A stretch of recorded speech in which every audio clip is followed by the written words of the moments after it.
Bonjour. Bonjour. Okay. Bonjour, bonheurs. Oh, ¿cómo estás? ¿Cómo estás? I hope bien. It is hard to be bien these days. Hi, my name's Jess Wood. Welcome to Get Wood podcast. Before I remove my delightful jacket with the frange, my Ferris Bueller's Girlfriend jacket, I'd like to just give a shout out to Out of the Closet in Miami, Florida, for giving me this, not giving it to me, but selling it to me. Anywho, woo! Yeah, titties, let's go. I also would like to thank Chris Abbott, aka Abbo, aka Cav, Kid Caviar, OG for the hat, the cheese hat. And if you know, you know. Necklace from a local saleswoman in Albuquerque. Earrings from my seniors that I volunteer with. Rings, random. Bracelet, Melissa. Anyway, you're rich. It's Saturday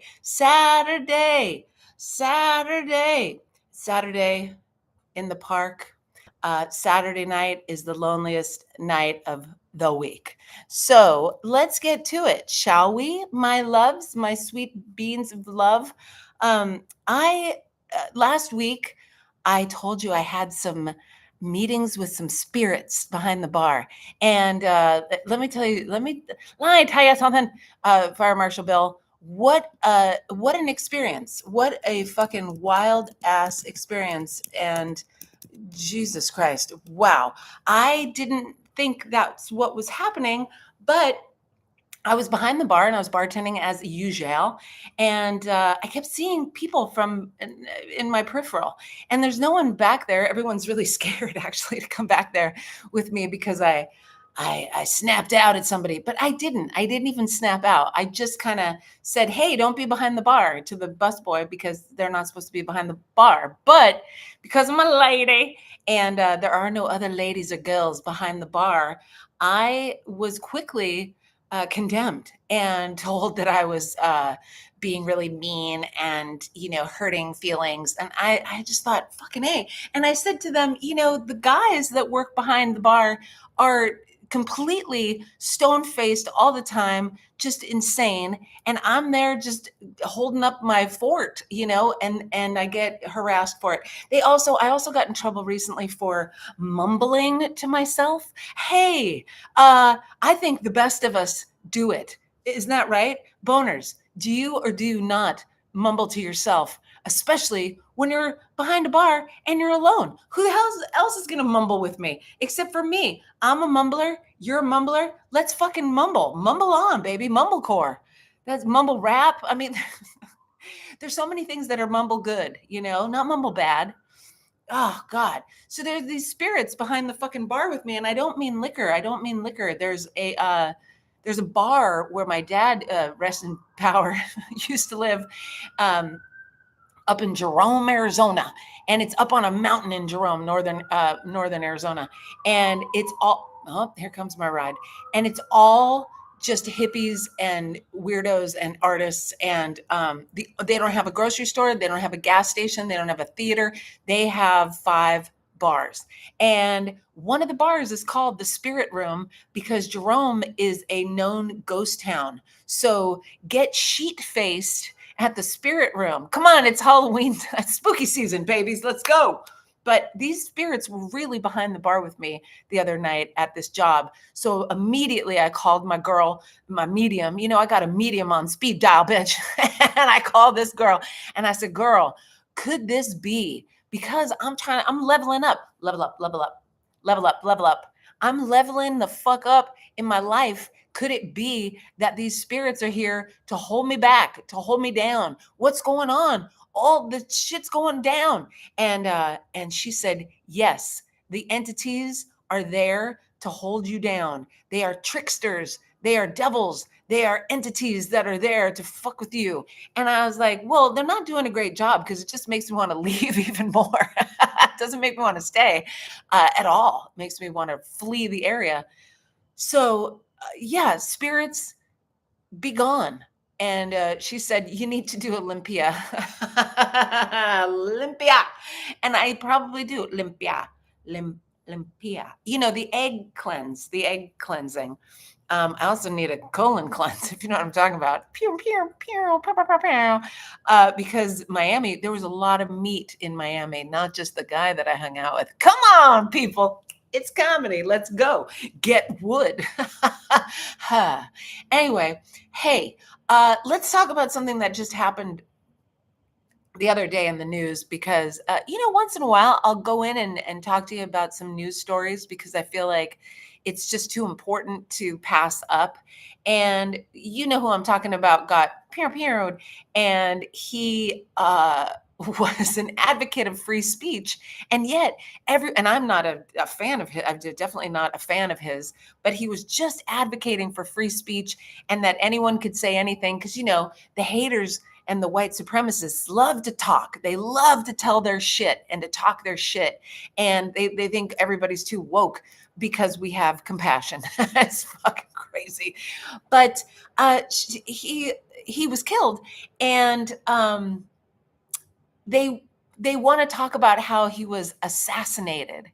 And I would like to quote the spectacular Sir Chris Rock, the genius comedian. Years ago, he did a bit about assassinations. And well, first of all, let me explain to you what I did when I went to search for this bit to repost it on YouTube. I went and searched Chris Rock assassinations. They've scrubbed it clean. There's one video of this bit, and it's from someone else recording, watching the bit on TV. So it's not even his, streamed stuff. But what it is is when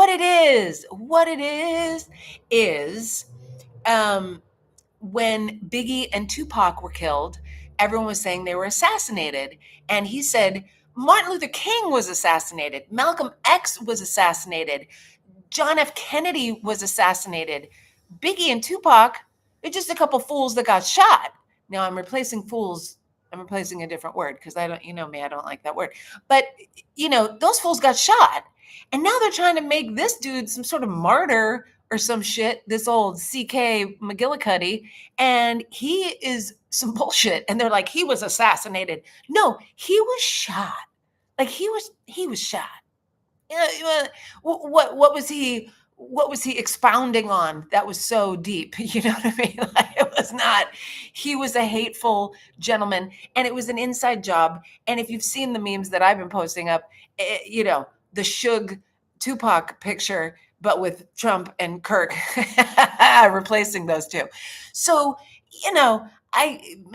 CK McGillicuddy, you were not assassinated. And if we're going to say that he was assassinated, can we please say that Tamir Rice was assassinated, that Trayvon Martin was assassinated, Breonna Taylor was assassinated, George Floyd was assassinated? Can we just fucking tell the truth here? It doesn't make any goddamn sense. The nation in mourning. Oh, fuck you. What about Black Lives Matter? Remember, we weren't even allowed to but all lives matter. Suck a dick. They're not killing you in the fucking streets. I mean, even this kid who is he didn't assassinate anyone. I'm sure he was paid to do conspiracy theory. Bam, bam, bam, bum, bum, bum. But really, it's insane to me. It's insane to me that it's just such the works of fucking white supremacy. Like, oh, racial profiling is just back. It's just back. Are we now gonna have those forms at the job are just gonna be gone that say we don't have to hire you because of race, sex, sexual orientation? No, I guess those papers are gone. That's no more paperwork in the job, and people getting fired from their jobs for talking shit about this shooting. They're getting fired and canceled. I don't fucking understand canceled at all either, but they're getting fired. And then they're showing clips of CK going, well, we should be able to say whatever we want to say and do whatever. Yeah, bitch. We should be able to say, and we should be able to see Trump's name in that fucking file. Can we goddamn file already? I mean, it's a joke. I said to my friend recently, I said, you know what? I wake up every day and I think, what a fucking joke this thing is. And he goes, well, it's a terrible joke, Jessica. And I said, yes. And yes, he calls me Jessica. Ha! I got a lot of people in my life now that call me Jessica. Did you like that I'm blocking the view of the clock? Because, well, first of all, time isn't real. And second of all, it's wrong. The time is wrong on the clock anyway. So it's just gonna fuck me up. But let's be honest with ourselves. Let's be honest. And I know I'm preaching to the choir here. It's not like any of my listeners or any of my viewers are thinking to themselves, well, what are you talking about, Jessica? We're doing a fine job. Everyone's doing a fine job. And I won't agree to disagree with you either. And I know a lot of you, like myself, have lost friends, have lost followers, well, good fucking riddance to them, because you know what? This is not something that we can agree to disagree on. It's about hate. It's about marginalizing people. It's about racial fucking bullshit. It's about hate, hate, hate, hate. And so we don't do that here. We don't do hate here. This is Get Wood. We get wood here, and we we get love here. We give love here. We give laughter. We give fucking sexy advice. That's right. We talk about finger banging. Can I just thank all of you? First of all, I want to thank everybody who sent me I got a couple of memes this week that were insanely wonderful. And I just want to thank everybody hi, Miss Poles. Hi, Al. I want to thank everybody who sent me the meme that said it was a signage, and it had two signs, and they were highway signs. And one of them said Fingerville, and then the other one below it said Pound Town. God bless all y'all that sent that to me. I got it multiple times, and I just appreciate it every single time. The other video that I got multiple times, which I thought was very interesting, was a beaver who is licking an oyster, I guess, to get it, I don't know, to get the meat, but it splooges all over them. It just has a big jizz bomb. And hopefully I won't get canceled for saying jizz bomb, but I really, I can't thank you all enough for sending me the otter with the jizz bomb. I mean, who doesn't love that? Was it a beaver? Was it an otter? It was a small rodent creature that lives in the water that does a lot of licking. And you know what? Anything that licks a lot, I love a lot. So I hope you're getting your licks in, or you're giving a lot of licks. And I don't mean punching, because we like licking of the clitorises here. And as I said last week, when I talked about finger banging, and I said, at a show, and I said, get your tongue out of my ass and put your finger in my puss, a young man yelled out, that's my president. And that's the kind of leadership that we need to be yearning for more. We do. We need such a change. We need so much change. And can I please be a purveyor of, is that a purveyor of fine candies? I would love to be a purveyor of change. I do it every day. I do the love every day. I do the hellos every day to people. I'm always with love in my heart, except if you're singing fucking emo outside of if you're singing Chinese emo songs outside of my building, and you're amped on an amplifier, not you're amped up, because if you're amped up, God bless. But it's a fucking goddess, give me strength. So I do a lot of love in the streets. I'm not a streetwalker, but I do give people a lot of love for free. For free. It's all free love. Free love, like how I was raised. 5 boobs in my mouth because everyone was naked. So the other day I was with my sweet friend, Stephen Ellis. Shout out to Ellis. I call him my nephew because, well, he could be my nephew, but also he played my nephew in a commercial that we did for Carnival Cruise Lines. And yes, if you saw it, you saw it. I was the white trash mama with the baby in the pool that pooped the pool. And let me tell you, what a hoot that was to film. And also in Florida. Oh, Florida, what are you doing? You're everywhere for me. And so Stephen and I shot that commercial years ago. And when I tell you that they never released the long version of our commercial, because so our commercial had a joke about the pool water flooding the barbecue that we were having out in the front yard because we were trashy whites and we had the up above ground pool in the front yard. You know how they do it in Florida. How you doing? And there was like a target deer out there, and there was all kinds of silly stuff.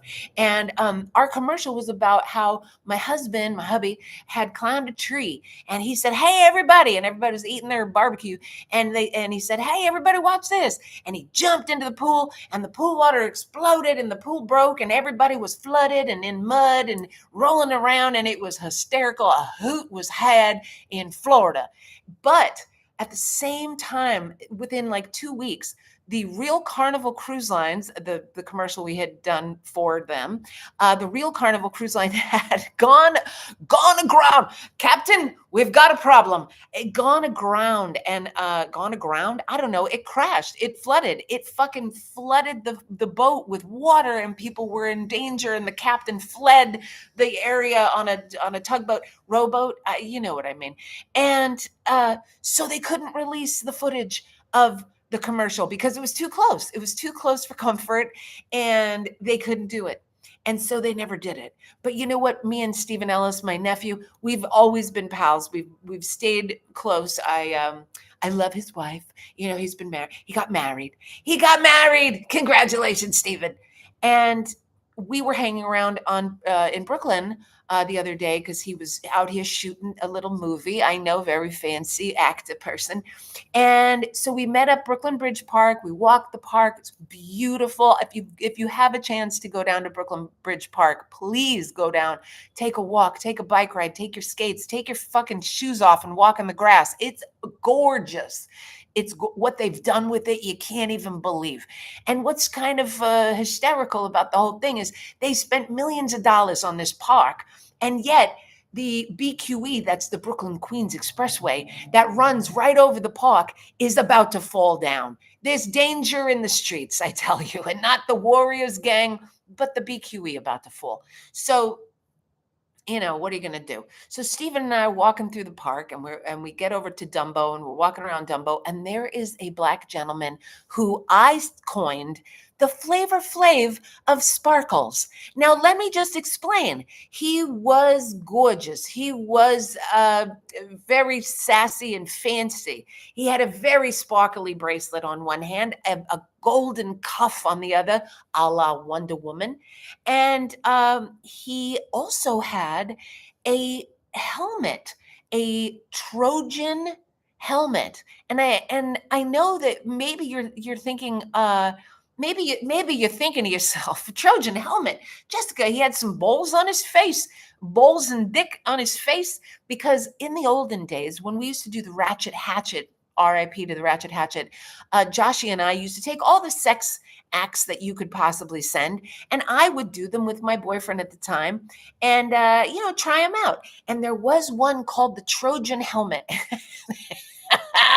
and you put his balls on your eyes and his dick on your face, on your nose, and it was as if you had a little Trojan helmet on. Very attractive look. But this gentleman was rocking it, and it had like the wings on the side. I don't know what you call it, but it was almost MF Doom like. You know, MF Doom, rest in peace, another fucking dead hero of ours. So I say to the guy, and he's got a purple jersey on, and he's just magnificent looking. And I say to the guy when we get close to him, I say, "Hey, I love your outfit. You look so great today." And he takes off the helmet and he looks at me, and I think he was a slower adult. And he said, "You are very mature, but you're still very beautiful." Thank you, my sweet potato. He he didn't want to stop there. He said, "I think you have a beautiful face and a beautiful spirit, and I love you." And I said, "I love you too. Thank you. You do as well." And then we parted ways. And my little nephew looked at me, and I mean, he's in his 30s. He's not a little person. And he said, "Oh my God, I loved that." And I said, "I loved that too." And he loved me, and I loved him, and I love you. And it was just a love fest. It's a love fest down at the park. Yeah. I love you. And he just had no qualms saying it. You know what? I think we need to do that more. I think we need to tell each other we love each other more. I have some great guy friends who are now telling their guy friends, and they told two friends, and they told two friends, and so on and so on, Clairol. And they're telling each other they love each other. And I think it's spectacular. What else are we fucking doing here? We gotta combat this bullshit with love. You know what I'm saying? You do. And I love you for that. I also had another interesting interaction with a gentleman on the street. Don't know if he was a unhoused homeless guy or if he was just a fella walking around, happened to be having a cigarette the same time I was in the nighttime after work. I come over Chinatown, I'm having a smoke. This guy, comes up. He's, I don't know, maybe a Pakistani guy and older, like maybe in the late 60s kind of guy. And he's smoking a cigarette and he goes, "Hey," like we were long lost friends. He said, "Hey, how are you? How are you?" And I said, "Hey, I'm great," because I'm going to humor you. If you think you know me, I think I know you. You know what I'm saying? This is New York City. I don't fucking know. You don't fucking know. We could fucking know each other. Who knows? So I said to him, "Hey, how are you?" And he goes, "Great, great. It's so good to see you. It's been a long time." And I said, "Yeah." And I'm thinking to myself, I mean, forever. I don't know you. And so then he says, "How is comedy? How is comedy going?" And I'm like, do I fucking know this guy? I must know this guy. We must have seen each other somewhere or had some sort of interaction because he couldn't have known I did comedy. What the So it was a very magical, as I said before, I have these very magical moments. I have kids who wave to me on the train. I have people, grown people, I'll say, "Oh, I love your outfit." And they go, "Oh my God, I love yours too. Oh my God." And so I feel like more people want to interact, and everyone's so frightened to say anything to anybody, even if it's a compliment. Like, "Hey, I love your shirt." "Oh, this fucking shirt, fuck you." You know what I mean? Like, no one's going to say that. It's all love. As far as I can tell, as far as I've seen, across the board, young, old, black, white, Asian, Mexican, it doesn't matter. Everybody's saying hello. If you say hello, you come with a little love, they come back, meeting you with love. Sometimes, yes, sometimes somebody doesn't say anything, and I'm like, all right, I didn't say anything. What are you gonna fucking do? I can't talk people into being my pal, but try it. It's delightful. And it is a communal thing to do. It is a lovely thing to do. And again, here on Get Wood, we like to talk about love. Okay. And finger bangs. All right. So speaking of finger bangs, I got to go on a free session with this woman called Mama Gina. Does anyone know this woman, Mama Gina? Now, I'm jokingly saying I think her name should be Mama Gina because Mama Gina would make more sense because she's all about pussy power. She's older than I am. I don't know by how much, but she's an older gal and she's killing it. She's fucking killing it. She's wearing her negligee. She's got her pussy power talking. She's very excited to be talking puss. And I got a referral to her from another woman that I was working with who said, "Oh, you would love Mama Gina." Gina is really, it's pronounced Regina. And so I went on this call with her Zoom call along with a thousand other women, not unlike tonight. And it was really a gas. It was really fun. But you know what I learned, everybody? You know what I learned, my boners? I learned that I don't need to figure out how to get bigger or how to say what I really feel. Or I listened to everything she was saying, and all the women were saying, I want to get out of my own way and I want to be able to speak my truth. And I thought to myself, you know what? Bitch, you speaking the truth, and you pat on the back. Because this is the truth, Ruth. I talk about my puss. I talk about my boobs. I talk about my hair on my chin. I mean, you got to be real, Cheryl. Cheryl, you got to be real. So Mama Gina, God bless you, baby girl, but not for me. You know what I'm saying? Although I feel she is a peer of mine, she would enjoy, I think, what I do, and I definitely enjoyed what she did. But if you get a chance, look her up, Mama Gina. Gena. I do think really still it should be Gina. Anywho, on my last story, I know, can you even stand it's the last story? Listen, it flies by. This Get Wood, it's a fucking hoot and it's a hilarity and it's a good time. So here we go. All right, baby, I'll send you that info. Mama Gina coming your way. Mama Gina, gyrating Ginas. Ooh, that feels kind of good. Stop it. Okay, so today I know I seem so gay and delighted and freewheeling and fun and fancy free. You would have never known that I was at a memorial earlier today. But you know what? Maybe you would, because this life, we have moments.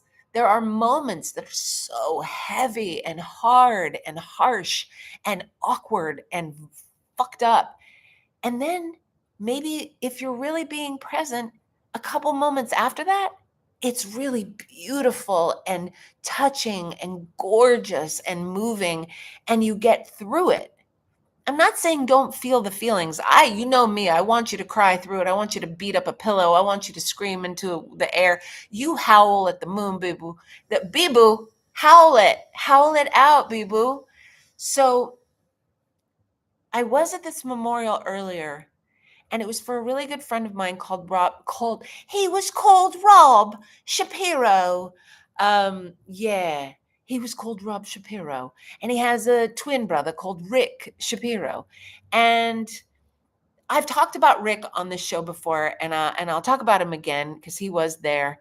Unfortunately, he's struggling with Parkinson's, and it was really bad today. And he was in a wheelchair, and it was really hard for us to see him like that because a lot of us, there were a ton of people at the memorial, and it was at Gotham Comedy Club, which a lot of the comics who were there said, "What is it at a 2-drink minimum at the memorial? What is this? Is this how I get stage time? Somebody fucking has to die. I get stage time." So there were a couple funny jokes made at, all of our expenses. But it was at Gotham Comedy Club. Rob Shapiro, Rick's twin. I can't imagine losing a twin. It must be just unthinkable, unimaginable, And they both were comedians. They both did amazing genius type of shit. Really honest, really, I want to say like old school, really vulnerable, honest, smart, just great fucking guys. So Rob has left the stage forever, and we were all there to pay tribute. And I first met Rob and Rick Shapiro in New York City. Some of you know this story, but for those of you who don't, I was a heroin person. I was a heroin person. You weren't a real girl. You were a heroin person. No, I'm a real girl. And when I needed a job, I didn't have a job, as you will find yourself fired from doing too much heroin, and everyone knows that fact. And the only place that would hire me was a comedy club on the Upper East Side called the Comic Strip Live on the Upper East Side. And Rick Shapiro, the guy who's still around, he was working there, and I was a waitress, junkie waitress, and he saw something in me, and he used to do character voices at me. He'd be like, "Hey, he'd do like Italian or Jewish or whatever." And because I hung out with gang members, I always would do like a cholo back at him. I'd be like, "Shut up, you're so stupid, eh? You're fucking dumb, eh?" And like he loved it. And he said, "You're a comic. You're a comedian." And I said, "No, I'm a junkie waitress." And he said, "No, you're a comedian." And I said, "All right, whatever." And he goes, "I want to cast you in my one-man show downtown." Now I said, "Listen, I'm a junkie, yes, but I'm not that fucked up. I know that a one-man show is one man. So please, what are you talking about?" And he said, "No, I'm going to cast you as all the female voices in my head." Who can refuse such a job? So I took the gig, but there was one caveat. And if you know, he had told me I had to get sober, because he was a sober person. His brother was a sober person. A lot of people in the show were sober people. And he couldn't have some fucking junkie broad fucking up the program, And also junkies, we're not very reliable. Not for nothing. Who uses a car alarm? Do you hear this?